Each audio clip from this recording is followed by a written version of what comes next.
नमस्कार, आप देख रहे हैं गीतांश टीवी। प्रस्तुत हैं समाचार। नेशनल यूथ पार्लियामेंट फेस्टिवल 2023 की प्रांत स्तरीय भाषण प्रतियोगिता में प्रथम स्थान प्राप्त कर गढ़वा झारखंड की गौरव बनी अंजलि शाश्वत। कला एवं साहित्य की अखिल भारतीय संस्था संस्कार भारती की गढ़वा जिला इकाई की सहमंत्री व गढ़वा जिले की प्रथम कवियत्री अंजलि शाश्वत ने नेहरू युवा केंद्र संगठन द्वारा आयोजित नेशनल यूथ पार्लियामेंट फेस्टिवल 2023 की प्रांत स्तरीय भाषण प्रतियोगिता में प्रथम स्थान प्राप्त कर अपनी गढ़वा जिले की ऐसी उपलब्धि प्राप्त करने वाली एकमात्र विजेता बनने का गौरव प्राप्त किया।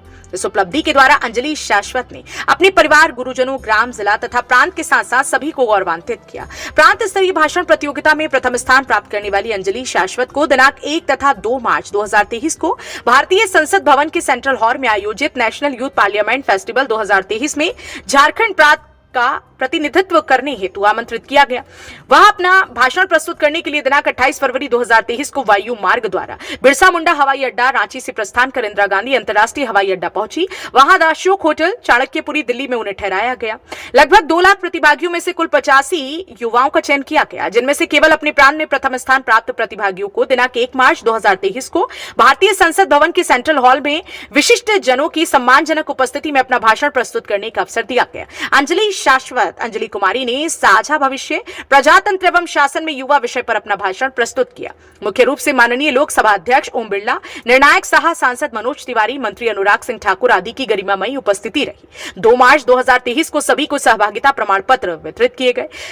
ध्यातव्य है कि गढ़वा जिले के सदर प्रखंड के नवादा गांव निवासी मीना देवी और अनिल कुमार की पुत्री ने जब उत्क्रमित मध्य विद्यालय नवादा में नामांकन करवाया तो उसी समय से उसकी प्रतिभा को पहचान कर उस विद्यालय के शिक्षक सह पंडित हर्ष द्विवेदी कला मंच के निदेशक नीरज श्रीधर स्वर्गीय ने उसका मनोबल बढ़ाना प्रारंभ किया। साथ ही साथ अपने मार्गदर्शन में विभिन्न मंचों पर साथ ले जाकर उसकी प्रतिभा को निखारने का महत्वपूर्ण कार्य भी किया। माता सरस्वती की वरद पुत्री राष्ट्रवादी अंजलि शाश्वत को पुत्रीवत स्नेह देने वाले संस्कार भारती झारखंड प्रांत के मंत्री नीरज श्रीधर स्वर्गीय को ही सभी लोग उनके पिता के रूप में जानते और मानते हैं। ये वो भारत माता है जहाँ के ग्वाले गीता रचते हैं, पत्थर तैराने वाले अद्भुत राम जहाँ पर बसते हैं, जहाँ के सन्यासी भी बनते विश्व विजेता हैं, वो विश्व गुरु मेरा भारत ब्रह्म ज्ञान प्रणेता है। ऐसी महान धरा को नमन करते हुए यहाँ उपस्थित सभी को झारखंड की ओर से जोहार। मेरा विषय है साझा भविष्य, लोकतंत्र एवं शासन में युवा। लोकतंत्र केवल एक नायक की जिम्मेदारी नहीं होती, अपितु जन जन की साझेदारी होती है, जिसमें युवाओं का योगदान अत्यधिक महत्वपूर्ण हो जाता है। जिस देश की बागडोर युवा शक्ति संभाल लेती है, उसकी तकदीर चमकते सूर्य की तरह होती है। युवा शक्ति और शासन व्यवस्था एक दूसरे के पर्याय की तरह है, इसलिए युवाओं को धैर्यवान और विवेकशील होना चाहिए।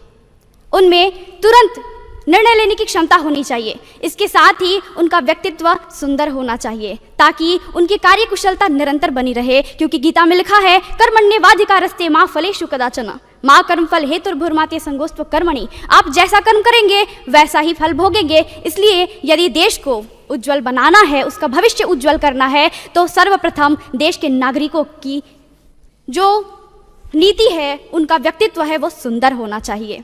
वर्तमान में हमारा देश सबसे बड़ा लोकतंत्रात्मक देश है, किंतु क्या हमारे देश के युवाओं का आचार विचार, उनकी दिशा और दशा वास्तव में ठीक है?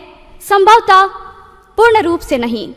प्राचीन काल से हमारे भारत का इतिहास रहा है कि राजतंत्र में भी लोकतंत्र के दर्शन हुआ करते थे।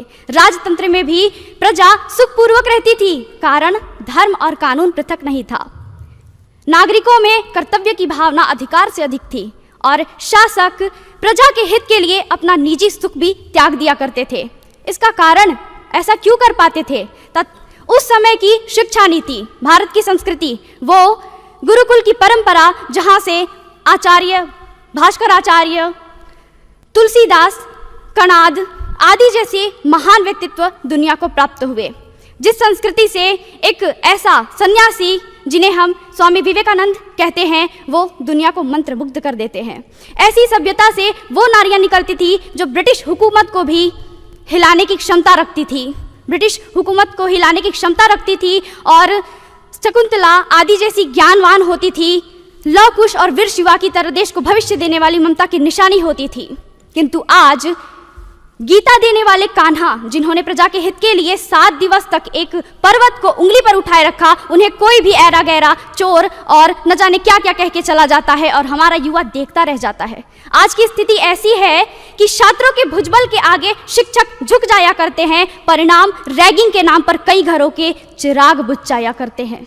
मानवता पैसे को सिर नवाती है और माता पिता वृद्धाश्रम में बुढ़ापा बिताते हैं, क्योंकि हमारी अधिकांश युवा पीढ़ी आज पाश्चात्य सभ्यता की ओर इतनी बढ़ चुकी है कि वो फटे जींस पहनकर भिखारी बनकर अत्यधिक गौरवान्वित महसूस करती है। महान चाणक्य का कथन है कि जिस देश की संस्कृति मिट जाए उसका अस्तित्व खत्म हो जाता है। इसलिए यदि देश को पुनः वैभवशाली बनाना है तो सर्वप्रथम युवाओं को भारतीयता की ओर लौटाना होगा, ताकि वो अपने देश की व्यवस्था में इसको उज्जवल बनाने में अपना 100% लगा सके।